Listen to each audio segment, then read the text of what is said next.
7 sebab mengapa musibah datang bertubi-tubi. Yang pertama, karena banyaknya maksiat. Surah Yasin ayat 19 yang kita baca setiap hari. Kemalangan terjadi, musibah terjadi, malapetaka terjadi karena dosa keterlaluan kalian kepada Allah. Yang kedua, karena banyaknya orang berbuat zalim. Dengarkan surah Qasas ayat 59. Kami tidak akan menghancurkan satu daerah kecuali para penduduknya banyak berbuat zalim. Anak durhaka pada orang tua, istri yang berani kepada suaminya, perampok, pembunuhan di mana-mana. Ini mengundang bala bencana. Yang ketiga, mengundang bala bencana karena kelakuan tangan-tangan manusia. Rum 41. Telah tampak kerusakan di daratan dan lautan karena tangan-tangan jahil manusia, agar mereka merasakan akibat perbuatan mereka. Sebagian mereka merasakan akibat perbuatan mereka, agar mereka kembali kepada Allah. Yang keempat, bencana terjadi karena para tokoh melakukan kemaksiatan dan kezaliman. Dengarkan dengan iman, wahai penduduk Indonesia yang mulia, bila kami ingin menghancurkan suatu negeri, kami perintahkan para tokohnya untuk taat kepada Allah, tapi mereka maksiat, tapi mereka berbuat zalim, tapi mereka khianat kepadaku dan kepada makhlukku. Fahaqa alaihil qaul, maka haklah untuk mereka datang bala bencana seperti kaum Ad, kaum Samud, kaum Lut, kaum Nuh. Kami hancurkan sehancur-hancurnya. Siapa tokoh itu?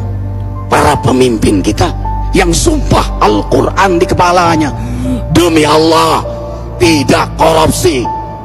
Lalu korupsi. Siapa lagi? Hartawan, orang-orang kaya yang dengan harta berpoya-poya, sombong, maksiat dengan kekayaannya di tengah orang yang banyak menderita. Siapa lagi? Ulama yang menjual ayat-ayat Allah dengan murah. Subhanallah. Yang kelima, mengapa bala bencana terjadi?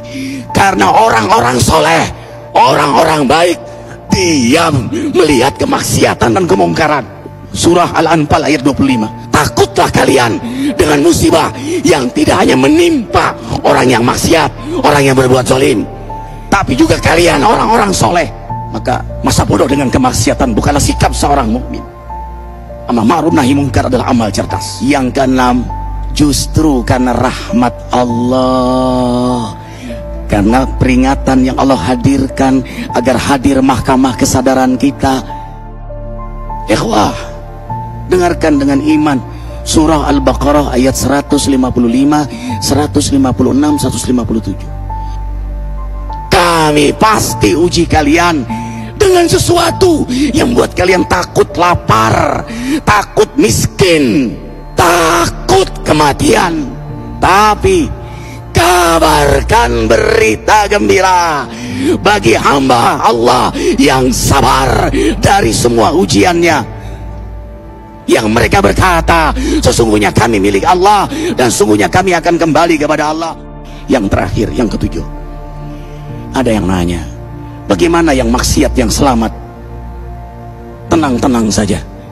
Yang berbuat zalim malah sukses. Di mana keadilannya? Allah Maha Adil.